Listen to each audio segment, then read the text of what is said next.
All right, good afternoon and welcome everyone. It's wanted to just take a minute before we get started here, just to say at the outset that we hope, of course, that everyone's doing well and staying safe, but more importantly, to just say thank you to everyone for all of the hard work that people have been doing, your schools, your teachers, your anyone else who's been helping you, et cetera, to be, your creativity and tenacity, especially during what we're experiencing now, which is unprecedented, is amazing. It's inspiring to me. And I know that I speak for everyone on the phone that we say thank you, thank you, thank you for your hard work and your dedication on this. Okay. My name is Yomika Bennett. Again, I'm the Executive Director of New York Charter Schools Association. I'm happy, I am honored to be joined by Susie Corello, Executive Director of New York Charter Schools Institute, David Frank, the Executive Director of Charter Schools Office at NYSED, and Jelly Manos, who's the Executive Director on Policy and Operations at the New York City Department of Education, as well as Aaron Cochran, who's the Managing Director in the same office. And from the New York City Charter Center, we have Corey Callahan and Randall Iserman. And Randall, I apologize if I'm not pronouncing your last name, and I'm not sure if you're on yet, but you may be joining us shortly. And I also want to thank, just a quick second, I want to just welcome to and mention that, of course, Anna Hall is always on these calls, CEO of the Northeast Charter School Network.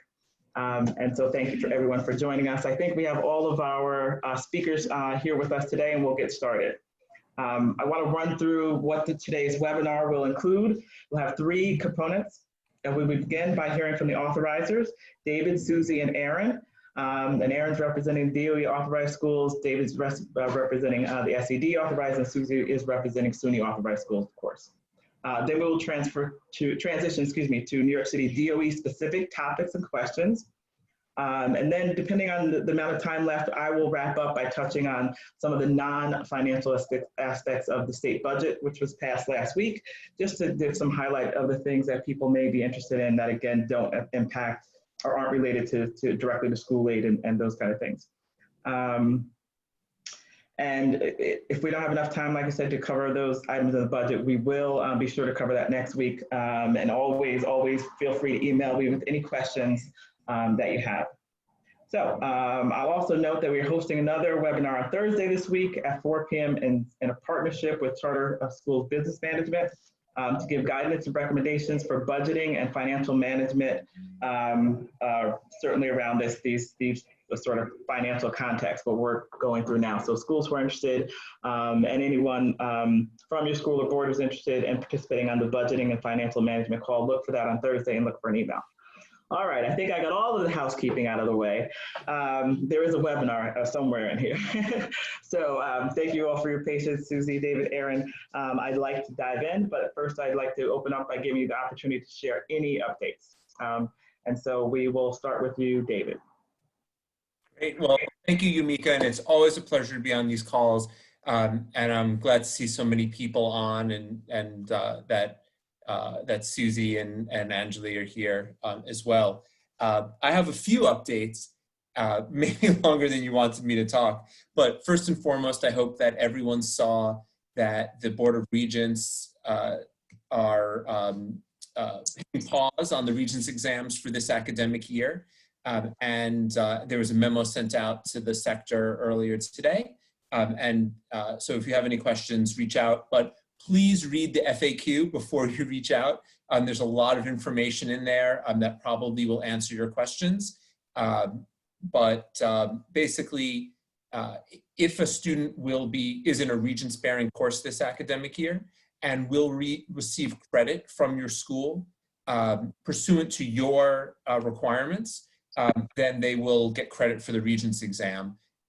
Again, there has been guidance sent out on how to award credit. It's all in the memo, it's all there, so please take a look at those materials. I know that, that there's a lot of information. Also, there's a specific provision in the guidance that refers to 7th graders, and we've gotten so many questions. What about our 8th graders? The reason we put 7th graders in there was just to make sure that they were included. But of course, the provision that I just mentioned about granting Regents credit does apply to 8th graders as well. Again, we just put 7th graders in there to make sure that they were included, but anyone who's in a Regents-bearing course and will get credit for that course pursuant to your requirements, as well as following the SED guidance, will get credit for that Regents exam. Also, the 4th and 8th science exam has been postponed or hit pause for this year as well, and it'll be administered next academic year, and then in the year after that, we're actually it's changing from a 4th grade exam to a 5th grade exam. So next year, that cohort of 4th graders will actually they'll have the exam in 4th grade and then in 5th grade, and we're working out whether they have to take it again. But the standards are changing as well. They're shifting the exam to the New York State learning standards. Also, I'm sure that you saw that Governor Cuomo signed Executive Order 202.14, which has now extended school closures to the 29th of April.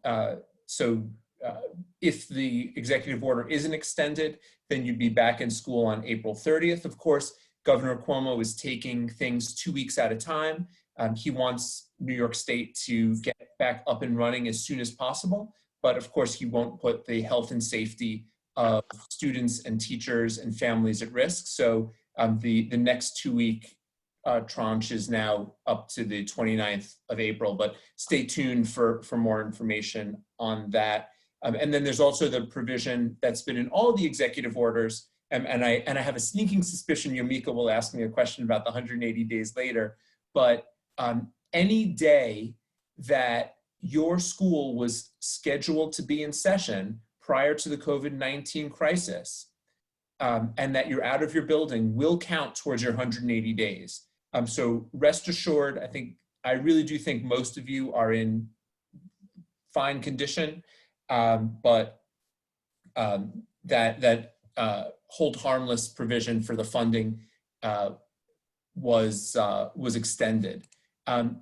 Talking about hold harmless provision, many of you probably saw that the Board of Regents had a meeting yesterday to keep doing the business of the Regents and making sure that we're getting the regulatory support that we need to continue operating our educational continuity plans. And so there are a few big changes that regulatory changes that the Regents put into effect. And of course, you can always go to our website to get these updates. And we actually, I'll put that in the chat. But our website for COVID-19 updates is in the chat over there. And we actually have a synopsis of what the Regents did yesterday.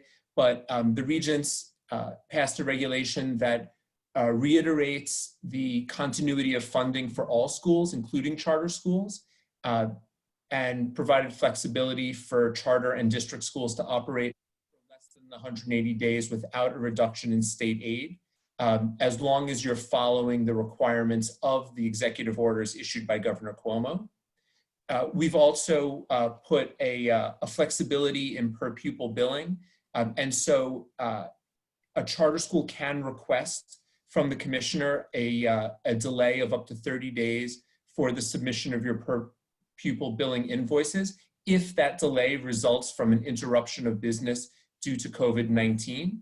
And the requirements the excuse has to be pretty robust, but should a school request those 30 days to SED and SED grants it, then they can get that extension. But let's say you need 15 more days to submit your invoice. In turn, the district can then withhold your payment for 15 days past when it's due pursuant to the regulations. So there's a little flexibility there, although I can't imagine that many people will need to use that flexibilities. But it is something that is that the charter school would need to initiate. But if you do initiate it, I would just emphasize the excuse has to be pretty robust in order for the commissioner to waive that. We also provided, and we've had many conversations on these calls about charter school lotteries. And so the regents amended Commissioner's Regulation 119.5B, which pertains to charter school lotteries, reiterating that charter schools can hold their lotteries remotely, and that if they do hold it remotely, that it needs to be, the web link for the broadcasting of that lottery needs to be put on the charter school's website. And again, direction from all authorizers are that those lotteries, those broadcast lotteries need to be recorded and transcribed. So make sure that you take a look at that as well. Just a reminder, the April 1st deadline to whereby you need to determine if you need to hold a lottery or not has not been waived. So if you receive more applications than you have seats by April 1st, you need to hold a lottery, and that deadline has not changed. That's written in statute. Very lastly, regarding the regulatory changes promulgated by the regents, they did amend Commissioner's Regulation 87.5, which pertains to the definition of who needs to be fingerprinted. And so now, if you have instructional staff that have not been fingerprinted, but are providing remote instruction, those people do need to be fingerprinted. The SED Teach system is operational. Fingerprinting stations through SED's vendor Identigo are still open. And so those fingerprinting requirements are still in place. And again, SED won't compromise on the health and safety of students. And we know now that you're being beamed into many students, your teachers are being beamed into students' bedrooms sometimes, that we just want to make sure that we're keeping in mind their health and safety. So if you have teach clearance, you're good to go. Nothing needs to change. If you're bringing on new staff, they do still need to be fingerprinted, and we have further guidance on our website. We also, earlier today, I just got off a call with the fantastic finance team from SUNY, Barb Achenauer and her team, and we were talking with finance professionals and schools about our upcoming fiscal transparency implementation, where we're shifting the financial reporting for charter schools. Usually that happens on November 1st. It's still going to happen on November 1st, but now it's going to be in a new portal that we're in the process of building. And so SUNY is really taking the lead on helping develop guidance for that. And we were just having a conversation around that, but more information on that to come. And then we also, we had a great conversation with Board of Regents authorized charter schools last week about our ongoing monitoring and oversight. But we've actually, we've developed a remote monitoring plan with what I think are some great guiding questions for our staff to use in their conversations with schools as they're implementing their educational continuity plan. So I gave a list of, I gave a link in the chat box, but take a look if you're interested in some of those guiding questions. And with that, I will I'll hand it back over to Yomika. Thanks, David. That was great. Susie, I'm going to turn to you now. And do you have an update that you want to provide? Yeah, thanks. Hi, everybody. And much appreciated, Yomika. Few things. SUNY's CREC team is reaching out to all of the SUNY authorized charter schools. So you should be getting a reach out from someone on the team. Really appreciate your support in advance. It's going to be a relatively short conversation. We hope nothing will take more than a half hour of your time, just to gather some information, both about your ed continuity plans and how their implementation is going, but also some additional data that will help us make some really smart policy and practice decisions going forward. And yes, thank you, David, Barb and Connor and John and Malik, the Institute Superfine data and finance team are busy. In fact, they're joining the Thursday webinar.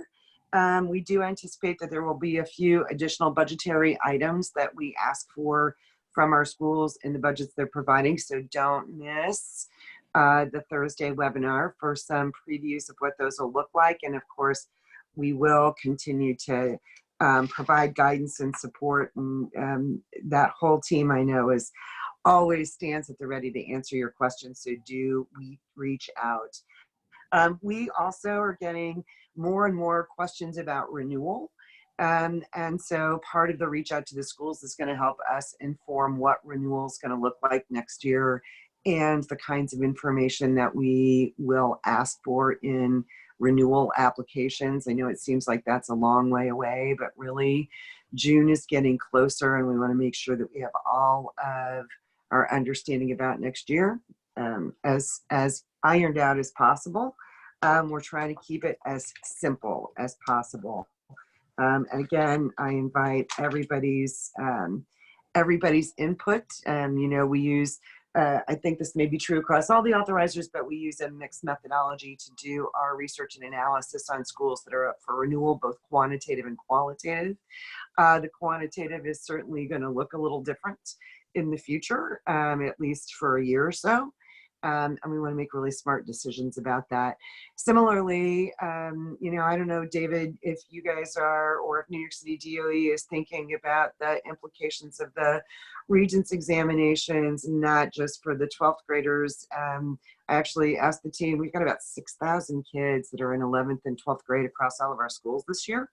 And so we want to make sure we can support all of you that are serving those children and making really great decisions about moving their education forward. So I think that's all I've got for now. Thanks, Yumiko. All right, thank you, Susie.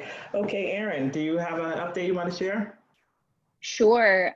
Thanks so much, Yumika. I'm excited to put on my authorizer hat this afternoon with all of you.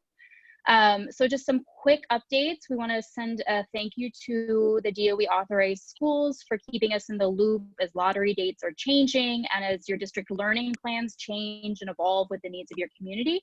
And so just please keep us in the loop. We really value that outreach and that conversation.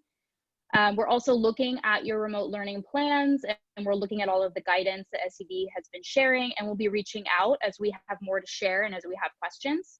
And as Susie mentioned, we are engaging internally in conversations about what renewal looks like next year and what the long-term implications of this closure are for renewal in the future. And we will definitely be reaching out as we know more there. And those are my updates. Okay, great, thank you. So now we're going to turn to some specific questions. We're going to start here, start again with you, David, for SED again. The first question we have is there's been a lot of discussion in the past few weeks about what exactly, and you're going to guess what I'm going to say next, the 180-day requirement is. So I know you touched on that in your opening update. If you can just, again, just run through that so folks on the webinar can be very clear, and heads up to everyone, take notes, listen clearly. What we're asking, David, is sort of what is the 180-day requirement, what it's not, what is the hourly requirement, etc. And you can just give us again the overview of the policy so folks have this and we can sort of cement it here in this webinar. Thank you. Great. So first, I do want to emphasize that if you are providing, well, so it's complex and it's a little Byzantine. However, if you were previously scheduled for instruction and you are not in your building, then you are accruing days that will count to the 180-day requirement.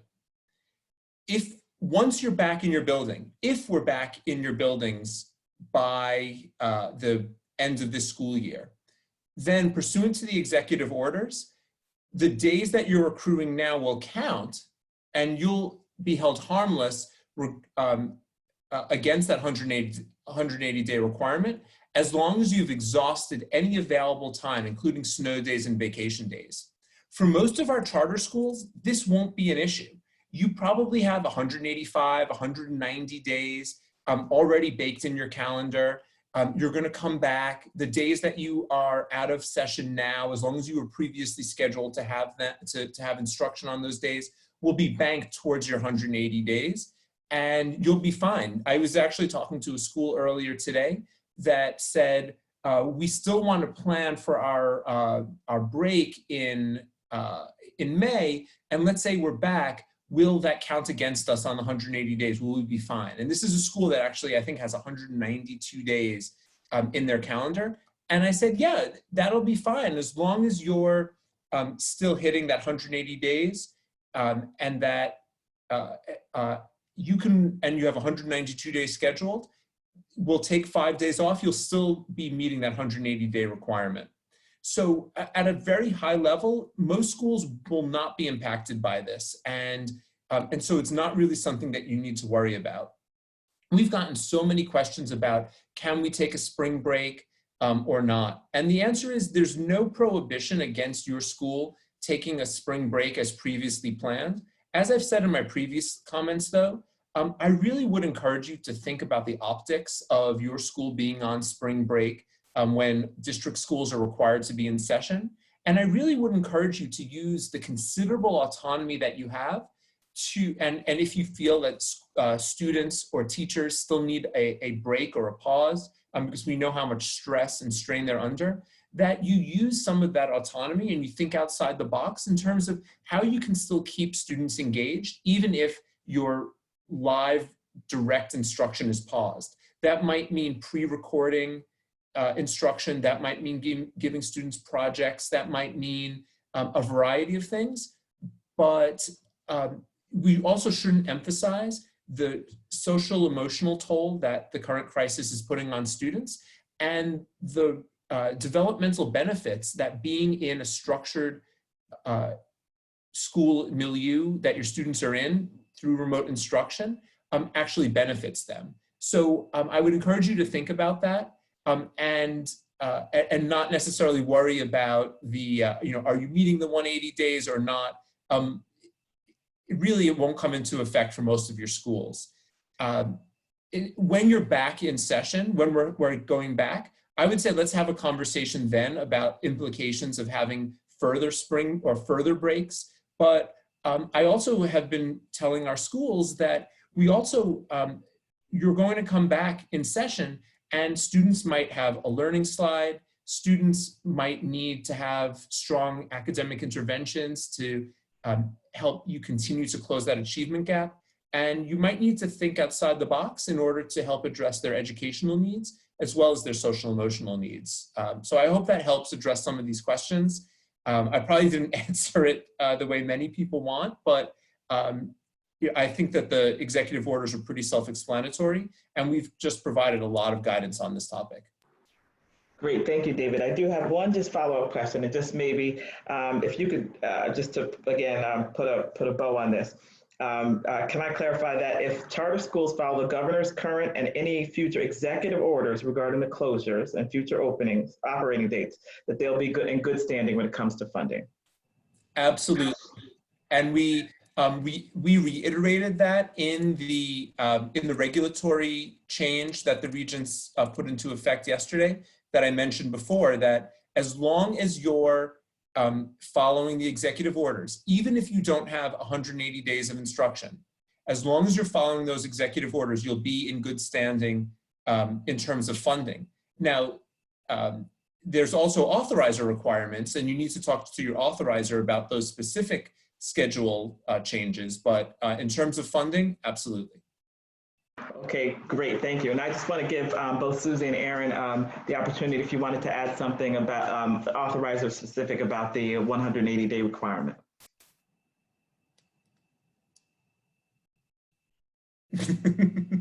All right, thanks. Oh, sorry. Sorry, I can go. This is Erin. I would just say that if you are a DOE authorized school and you have concerns about your calendar, definitely reach out and we can discuss your situation in specifics. Okay, wonderful. Yeah, I will do that too, and I would just underscore what David said. If you're following the governor's executive orders, we'll be fine. And if you've got a problem with it, call us. We'll work our way through it. All right, thank you, everyone. That should definitely do it on the 180-day requirement. I think the takeaway too here is that any further questions, you can always reach out to your authorizers and to SCD specifically as well. All right, great. We're going to move on to our second question, and this is for everyone. There's been a lot of discussion in the past few days about online platforms and student privacy. In particular, the DOE, with New York City DOE announcing it would no longer use Zoom. Can each of you provide your current understanding and organizational perspectives on the considerations schools should be using regarding the online platforms, in particular in regards to students? So just each one of you, if you could just tell us what's the deal on Zoom and technology in general. And Susie, we'll start with you. Great. We've had a number of questions about this from some of our schools, and while SUNY's not in the position to ban the use or mandate the use of any particular package under any circumstance really that you're working with, one of the considerations that we're asking folks is to think about good governance decision-making or good decision-making around what you're choosing and the safeguards you're putting in place, and to actually write those down. Kind of have a thoughtful memo that you are, if nothing else, sharing with your board that describes what it is you are doing overall in terms of cybersecurity. There was a comment earlier about teachers are now have the opportunity to at least technologically be in students' homes. There are a lot of opportunities without being in Zoom classrooms or Google classrooms or Blue Jeans classrooms. There's an awful lot of opportunity for interactions between adults and kids. And now this has magnified and increased the opportunity and made it really difficult, I know, for all of you to kind of monitor what those look like. My hope is that you are having synchronistic opportunities with students, that you have individuals from your leadership team who are in one way or another popping in to see how that work is going. And also to get a feel for the safety and security that's there. So here's the advice that I've given to our schools and our leaders, which is to be thoughtful about what you're choosing. Make sure whatever you are choosing, you understand what all of the safety mechanisms are. And Zoom has done a lot for themselves, I think even in the last 5 days, to kind of up their safety and security. They've been, I'm sure, as responsive as they can be. But whether it's Google Classroom, whether it's Microsoft Teams, whether it's, I don't know, I'm not going to go through the list.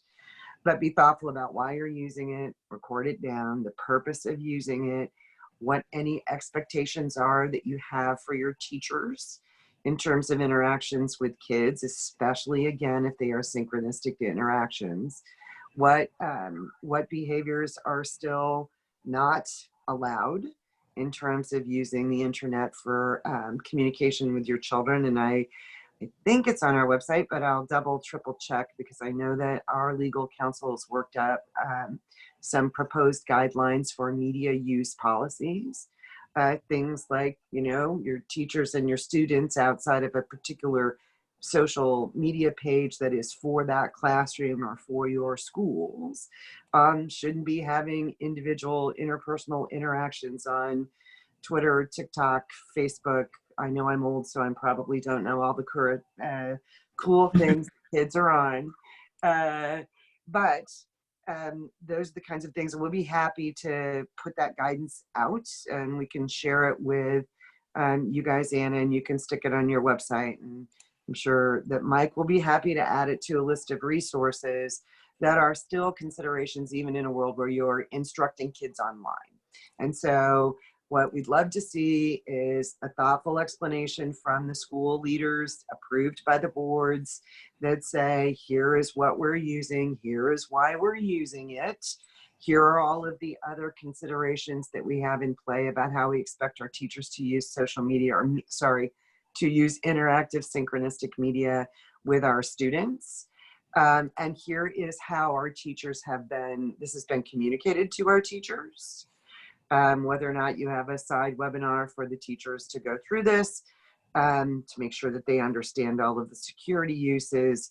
We're asking for that kind of documentation because we think that's the smart thing, A, to inform your team, to set the expectations very clearly, early and often. It's like voting in Cook County, Illinois. Do this early and often with your staff so that they can't be confused about how you're supposed to be using things, and document it. And then that's what SUNY's going to ask for. All right, great. Thank you, Susie. David, we'll next go to you. This is, each charter school needs to make their own determination on what works best for them in terms of their instruction. I hope that our charter schools are not just blindly following what a district would do, but rather are using their own autonomy to ensure that the platforms that they're using meet FAPE requirements, as well as any privacy concerns, and that, as Susie said, that they're documenting their decision, that they're speaking to the legal counsel about the decision, but aren't just changing things because a district is deciding to go in a different direction. If they think that it's best to change from Zoom, then they should do so. And document why. If they think that it's best to stay, then they should stay and document why, of course, after speaking with the legal counsel. But the State Education Department has not put any guidance out regarding this. Okay, thank you. And Aaron, for New York City DOE, of course you were named in the, Zoom was named in, and DOE was named in the question, so I'm leaving the last spot for you so you can really provide any information update as necessary on that. Sure. So what I'm going to share is applicable to all charter schools in New York City in terms of where this DOE guidance would have some kind of impact. And so the guidance is related to related service agencies and RSA providers. They have received guidance that they need to move away from Zoom as soon as possible and transition to one of the approved platforms, either Microsoft Teams or Google Classroom with video conferencing. And it's a very particular Google Classroom environment. Trainings are already set up to help folks transition to these platforms. We are looking into whether there will be other guidance issued as it relates to providers that charters hire independently and as it relates to the provision of special education through Zoom in general. So putting on my authorizer hat, our guidance for DOE authorized schools would be consistent with that related services context. But I want to take a step back because I hear a lot of questions about folks who have purchased the FERPA compliant or HIPAA compliant Zoom package, or yep, Wendy, I'm talking to you, and all the other folks that have asked questions. So folks have acquired FERPA and HIPAA compliant packages. Folks are being very diligent about turning on passwords and really diving through the security settings. These security issues supersede all of those security settings that you may be trying to control within your universe. These security settings these security concerns are very publicly discussed in the press. Zoom has addressed them head on. And the security concerns really do go beyond FERPA HIPAA compliance, beyond whether you've implemented a password or not. To the extent that Zoom has informed us, it would take us a number of months to address the security concerns, and we're not the only school district that is prohibiting Zoom for certain aspects. So just keeping that in mind, addressing that question since it does come up quite frequently, so that you have the context as you are making decisions for your own school community. Great, thank you. So we're going to move on to the next question. As you all, David, Susie, Aaron, are aware, the most recent executive order extended the statewide, feels like a nation, statewide pause, including school closures until April 29th. Is there anything that you would either direct or encourage the schools you authorize to consider, any action you would consider them to take with this new date in consideration? So anything now that we know will be extended to April 29th, is there anything that you would advise the schools to do now? And do you anticipate any new reporting or compliance requirements as a result of the April 29th date? Well, I don't expect any additional data reporting requirements. We're just requiring that our schools continue to implement their education continuity plans, that they be thoughtful about those plans and continue to ensure that they can provide best instruction they can, given the current environment, to as many students as they can, and to continue to think about how they can reach those students who maybe aren't able to participate in remote instruction for a variety of purposes. But as long as schools are being thoughtful, I don't think that there's anything else that will require of them. I think that all of the schools that are providing robust remote instruction should be really proud of the work that they're doing. We know, unfortunately, in some places here in New York State, the only direct instruction that's happening is actually happening from our charter schools. So I'm really proud of that. I know that my fellow authorizers are as well. So thanks for continuing to support your students. Okay, Susie. A couple of things. One is we do anticipate not in a compliance way, but really in an information gathering way, because we think there will be an awful lot of compelling data and stories coming out of this. And so we are, as I said, we are reaching out to schools. We've got a little question protocol that we're asking. One of the things that I think at some point we will want to understand are the students that you just had a really hard time contacting and engaging, and what you're thinking about when school is back in session with regard to that population of kids. Just kind of keep that front of mind. I know you all are. I think the other piece that I've had a lot of conversations, don't we all these days?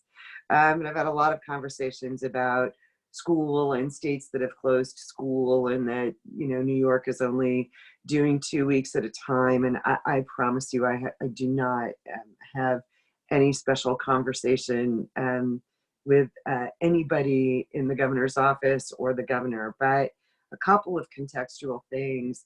You know, a lot of the states in the Midwest actually go back to school at the same time you guys start, actually, which is the first or second week in August. And school ends on or before Memorial Day. And so for context, you know, New York schools go 3 weeks longer, at least, more than 3 weeks longer. So in some cases into June. And so it may be in a world where all of the right testing comes together and curve flattening comes together, that there's an opportunity to get kids back in school. So I'm not sure when that'll happen, but we really are encouraging our schools to be thinking about kind of what the reentry plan is, whether it's at the end of this year or the beginning of next year. And I always say this after I've been on vacation and you kind of get back to your regular life, there's a little entry turbulence. So to be kind of thinking about and anticipating where there might be turbulence, and let us know so that we can try to smooth as much of that out as possible, because you all have big work on your hands lifting up the kids and teachers right now. And I know that'll continue when school is in session again. Thanks again, Susie. And Erin. Yeah, so definitely echoing what the other folks are thinking about. I would just add that I know that some schools were considering really hard what to do about their spring breaks, because that April 15th date fell right in the middle of it. And so maybe you're thinking about changing what you're going to be doing about your spring break. Or, you know, there's always a possibility that we have schools out there that may have implemented a distance learning plan that isn't quite working, or was great for a month-long closure, and maybe we need to revisit it for a longer length closure. So as you're having those conversations, or as you're thinking about what to do, just echoing what I've said earlier, please keep us in the loop as things are changing. Some thought partnership. All right, perfect. Okay, and the last question before we take questions from the chat is this, and David, I'll turn to you first. Earlier today, the Regents issued the guidance, right, and that we all know about the cancellation guidance. Following the announcement from yesterday's meetings, is there anything from the guidance that you didn't cover earlier today that you would particularly want to underscore or highlight for us now before we move on to the chat questions? Yeah, I mean, I think the guidance, we spent a lot of time on that guidance. There's an extensive FAQ. I would encourage everyone to read it. But just because we're not administering a Regents examination doesn't mean that this school year doesn't count. And I know a lot of you will echo that, and that's why you do this work. You don't do this work for a test score, but you do this work to ensure that students grasp materials and content so that they can then go off to college and compete with their peers, whether or not they come from a more advantaged background or a different environment. The regulations, the guidance that was given was put into place so that students can continue on their path towards college and career readiness, whether that's your 8th graders graduating and going to high school, whether it's your 12th graders graduating going into college. And so there isn't a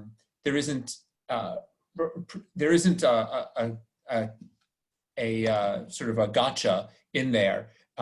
The burden on giving students credit for that exam towards graduation is now more in your hands and your schools as you're awarding your credits, making sure that the content that you're providing is rigorous, that you're meeting the standards of the course that you had before we went to before the current emergency, that you're continuing to introduce new materials to students as you're progressing through your curriculum and implementing your scope and sequence documents. So I would just encourage you to really keep the rigor up and read that guidance. I think it's pretty comprehensive.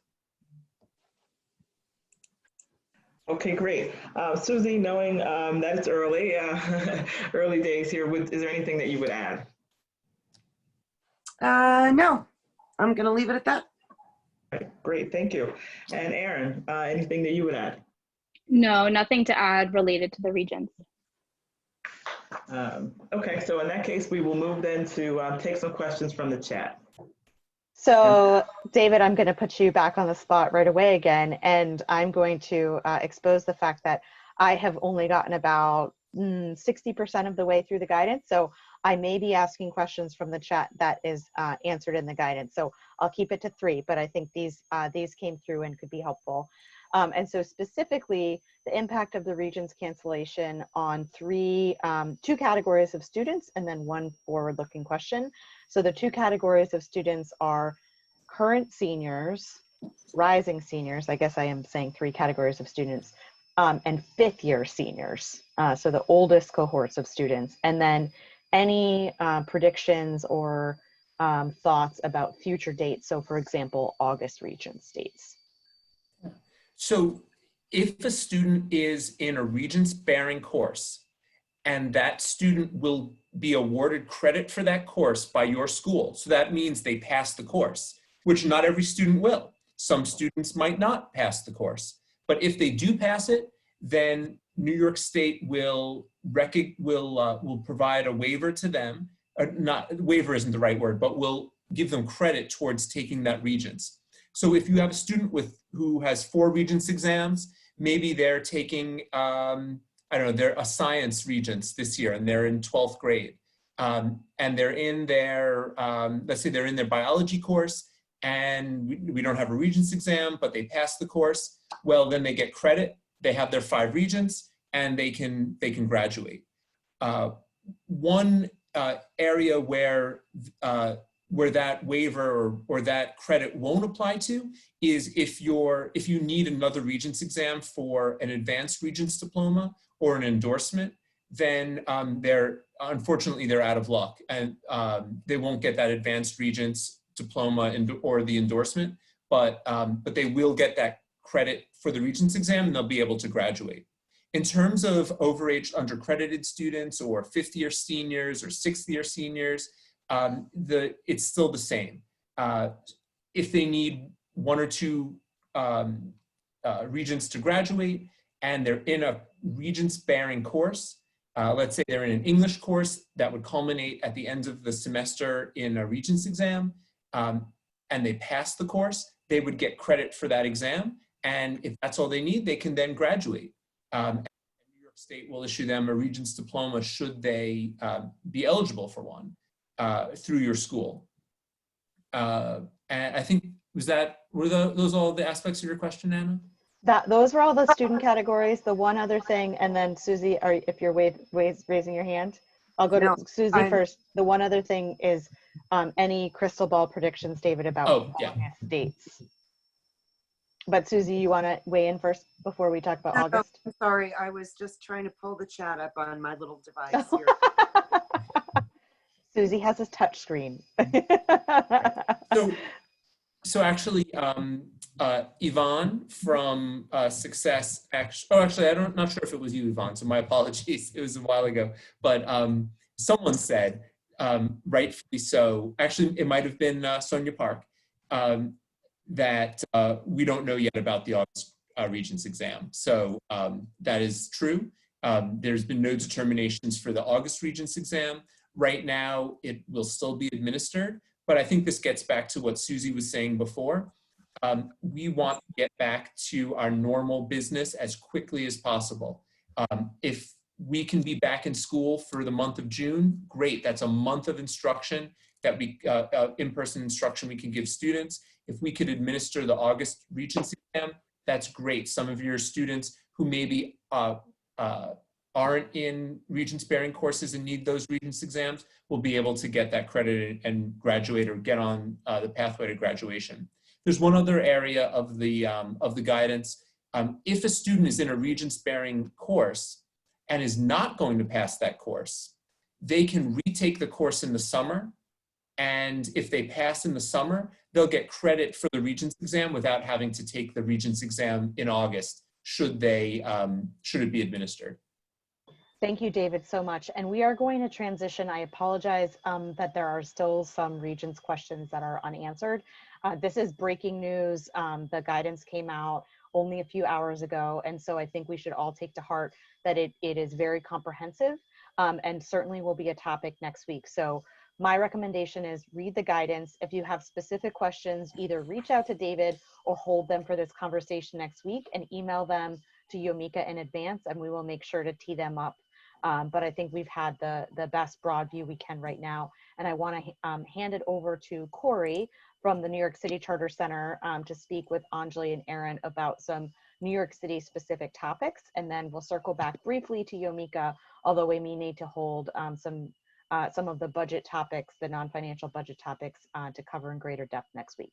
So with that, I'll hand it over to you, Corey. Great. Thank you, Anna. Good afternoon, everyone. Anjali, I think you're on, and Aaron, I see you too. You've been talking. So just wanted Hi to there. Anjali, let's start with our favorite topic. I know we get questions all week about billing. So could you just give us any updates you have? I think the payment cycle 6 is the one most on schools' minds about what's happening there at DOE. Sure. So thank you again, everyone, for the hard work on your payment cycle 6 invoices. We have completed our review and we sent over comments or follow-ups that are needed. Please make sure to follow up with those emails. Our intention is to pay you on time, right? So we are still on track to get you payment by May 1st. So that's all great. Just make sure you follow up with your comments and we'll go from there. Great. How about the food that is going to be offered starting now and also during the break? Right. So grab and go meals will be provided or will be available rather from April 9th through the 17th, right? What was previously the DOE spring break.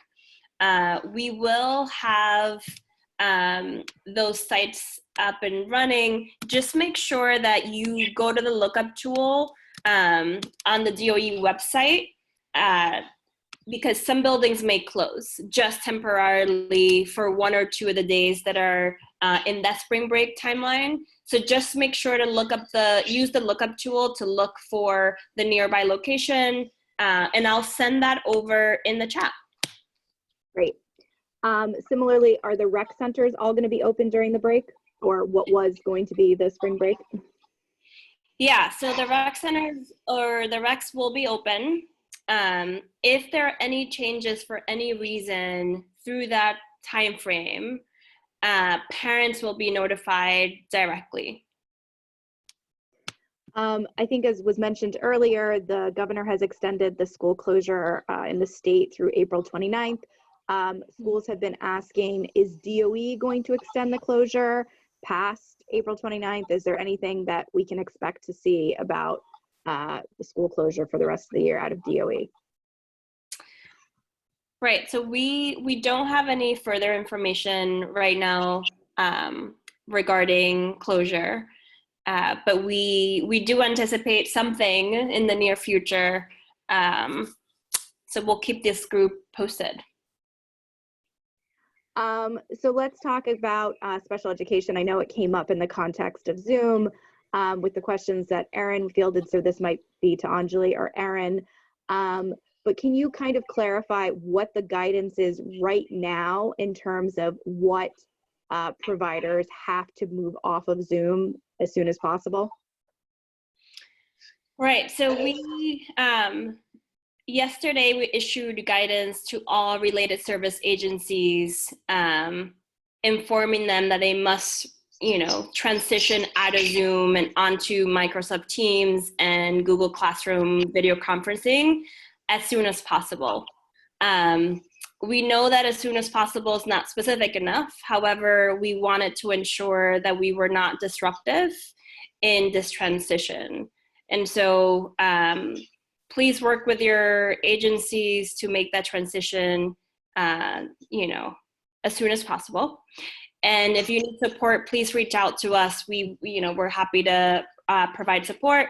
And one thing I want to add, Corey, is that I do want to confirm that charter students do have Microsoft Teams accounts. And I'm going to add the link here in the chat with instructions on how to obtain those accounts. And we are also in the process of setting up accounts or, setting up a process for charter schools to be able to request accounts for their own staff members if they need, some sort of vehicle for that platform. And then what, if any, trainings are going to be available to DOE staff to charter staff and or charter families if they are having to make switches to platforms such as Teams or Google Hangouts that they're not familiar with? Mm-hmm. Right, so we, in the notification that went out this morning, there's a link there to trainings, to support staff members and agency providers make the transition from Zoom to Teams and Google Classroom. You can sign up for those trainings. Additionally, we are going to do a charter-specific training for independent charter providers, and that's coming soon. And then one of the questions we received during the webinar is if your school is providing set services and they're utilizing Zoom, do they have to transition off to Google or Microsoft Teams? We are still working on that guidance, Corey. Yeah, so no more to share there. We are looking into this further. Continuing with special education, are related services going to be provided during what was going to be the DOE spring break? Yes, so providers may continue teletherapy as long as parents agreed to it. And then I noticed that you put in the chat your special education office hours. Something that came out of the office hours last Thursday was a DOE consent form. Can you explain to everyone on this call what that is and how that has changed from previous guidance? Yeah, so super fast, because I know we're rushing through this because we're running out of time. I'm talking as fast as I can.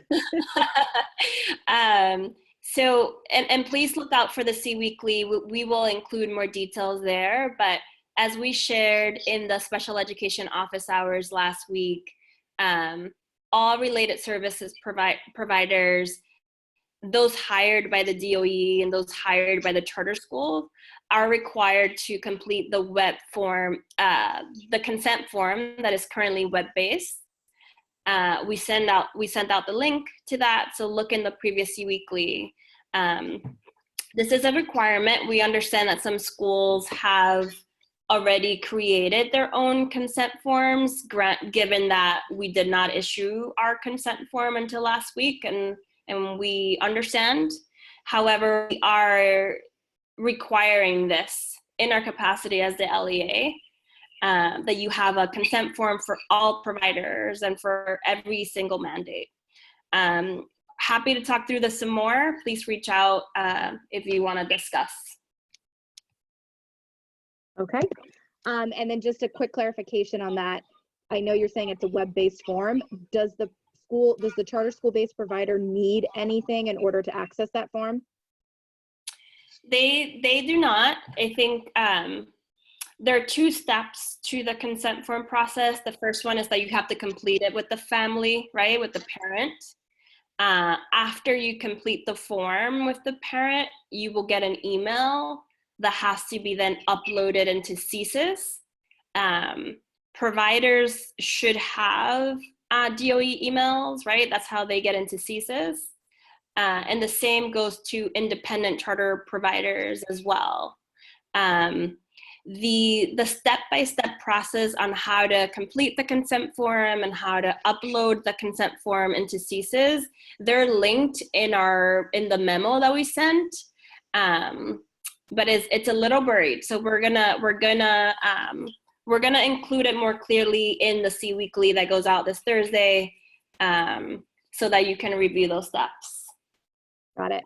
Okay, that was all I had. So Anjali, just if you had anything else you wanted to add, I haven't seen any new questions come through the chat. No. Nothing to add, just another, in case folks didn't notice, I added the link to sign up for our office hours this Thursday at 3. So please make sure to sign up and also send your questions in advance. I included that link there in the chat as well. Great, thank you. All right, back to you, Yomika. All right, thank you. We made it to 5 o'clock. All right. So I will, just to, again, back to the housekeeping, the budget information I was going to share today. We obviously don't have time for that. We are having a budget, a webinar this Thursday at 4 p.m. And that webinar will focus on budget and financial planning. So please tune into that. We will have more information there. I also want to thank everyone who was on the call today: Susie, David, Aaron, Angeli, Corey, etc., Anna, Becky in the background. So thank you all for the hard work, for answering the questions, for being part of this again. And we hope to have you back next week to answer some more of the same. Thank you to everyone who participated. Please check your emails, and just a note from us that we're working with the Zoom platform, and sometimes the number and the meeting ID will change. Just please check those carefully. If you're not receiving emails from us directly and are getting them forward from someone who's part of the calls, please email me so we can add you to our list so that you get them directly, and any changes you'll be aware of. Thank you, and everyone stay safe, and we'll talk to you soon. Thanks, everyone. Bye. Bye.